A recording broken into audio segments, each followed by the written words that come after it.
अधिकारियों का तबादला हो गया। लीजिए, सियासी हलचल के बीच एक बड़ा फैसला हुआ। बड़े पैमाने पर आईएएस अधिकारियों का तबादला हुआ है। कई जिलों के डीएम बदल दिए गए हैं, कई विभागों के सचिवों का तबादला हो गया। अब देखिए, पटना के डीएम डॉक्टर चंद्रशेखर सिंह का तबादला कर दिया गया है। शीर्षक अशोक कपिल पटना के नए डीएम होंगे। लीजिए, ये एक बड़ी खबर आ रही है। पटना के डीएम डॉक्टर चंद्रशेखर सिंह का तबादला किया गया है। शीर्षक अशोक कपिल पटना के नए डीएम होंगे।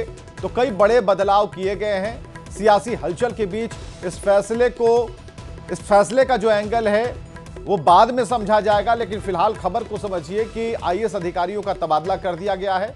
पटना समेत कई जिलों के डीएम बदल दिए गए हैं और पटना के डीएम जो डॉक्टर चंद्रशेखर सिंह, इनका तबादला हुआ है और नए डीएम का नाम सुनिए, शीर्षक अशोक कपिल, जो पटना के नए डीएम होंगे। तो कई विभागों के सचिव का तबादला इस वक्त की बड़ी खबर, और कई उलटफेर यहां पर किए गए हैं। कई जिलों के डीएम बदल दिए गए, उनका तबादला हो गया है। सियासी हलचल के बीच एक बड़ा फैसला लिया गया है। हालांकि जहां तक ब्यूरोक्रेट्स और ब्यूरोक्रेसी का सवाल है, तो नीतीश कुमार बेहतर तरीके से इस नब्ज को जानते हैं कि इसे कहां रखना है, कैसे करना है और कैसे व्यवस्थाएं बनी रहें, कहीं कोई हलचल भी हो तो कुछ दिक्कत ना हो, परेशानी ना हो। इसके लिए सारी चीजें, और अभी एक मीटिंग की खबर आ ही रही थी कि एक बैठक चल रही है जिसके अंदर नीतीश कुमार के जो सबसे खास 4 लोग हैं वो मौजूद हैं। वशिष्ठ नारायण सिंह हैं, अशोक चौधरी हैं, ललन सिंह उसमें मौजूद हैं। तो ऐसी स्थिति में एक बड़ी मीटिंग चल रही थी और लगे हाथ एक बड़ी खबर आती है कि आईएएस अधिकारियों का तबादला हो जाता है और शीर्षक अशोक कपिल पटना के नए डीएम बना दिए जाते हैं। हालांकि इसे किसी और खबर से फिलहाल, और संजय हमारे साथ फोन लाइन पर। संजय, एक गहमा गहमी के बीच में एक छोटी सी मीटिंग होती है, नीतीश कुमार अपने 4 विशिष्ट लोगों के साथ मीटिंग करते हैं और ये तबादले वाली खबर आ जाती है, कैसे जोड़ने से?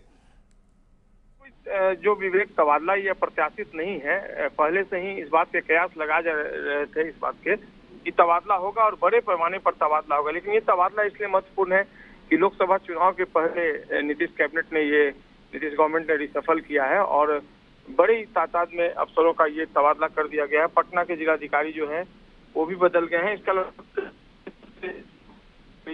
उनका भी ट्रांसफर कर गया है। तो लोकसभा चुनाव के पहले ये महत्वपूर्ण कवायद कही जा सकती है नीतीश की। कई जिलाधिकारी, कई सचिव जो है वो अपने पद से दूसरी जगह स्थानांतरित कर दिए गए हैं। पटना के जिलाधिकारी जो है वो भी बदल दिए गए हैं। गोपालगंज के जिलाधिकारी, तमाम ऐसे जिले हैं जहां के जिलाधिकारियों का ट्रांसफर कर दिया गया है। विवेक, बहुत बहुत शुक्रिया तमाम जानकारियों के लिए। तो आईएएस अधिकारियों का तबादला, और ये होना था, जैसा कि हमारे सहयोगी संजय बता रहे थे कि ये पहले से डिसाइड था कि भाई चेंज करना है, बदलना है, तबादला करना। हाँ, इसलिए थोड़ा इसमें मसाला लगता है क्योंकि ये लोकसभा चुनाव से पहले जो एक बड़ा फेरबदल किया गया है, इस पर थोड़ा सा सवाल यहाँ पर खड़े हो रहे हैं कि ऐन वक्त पर अधिकारियों का जो तबादला हो रहा है और अलग अलग तरीके से, अलग अलग कोणों से इसको जोड़कर देखा जा रहा है।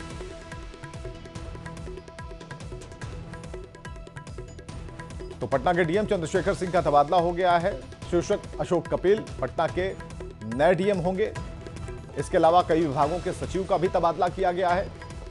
तो आईएएस अधिकारियों के तबादले की इस वक्त की सबसे बड़ी खबर, सियासी हलचल के बीच एक बड़ा फैसला लिया गया है। बड़े पैमाने पर आईएएस अधिकारियों का तबादला, उससे जुड़ी खबर, इस वक्त की सबसे बड़ी ब्रेकिंग न्यूज हम आपको बता रहे हैं। और कई ऐसे जिले हैं जहां के डीएम बदले गए, उन नामों को भी हम कुछ देर में फ्लैश करेंगे, दिखाएंगे आपको। फिलहाल पटना के डीएम के बारे में सूचना है, डॉक्टर चंद्रशेखर के बारे में, कि उनकी जगह पर शीर्षक अशोक कपिल पटना के नए जिलाधिकारी बनाए गए हैं। तो कई ऐसे विभाग हैं जहां के सचिवों का भी तबादला किया गया है। उसके बारे में जो डिटेल जानकारी है नाम के साथ, वो हम कुछ देर में आपको बताने वाले हैं। तो एक बड़ी खबर राजधानी पटना से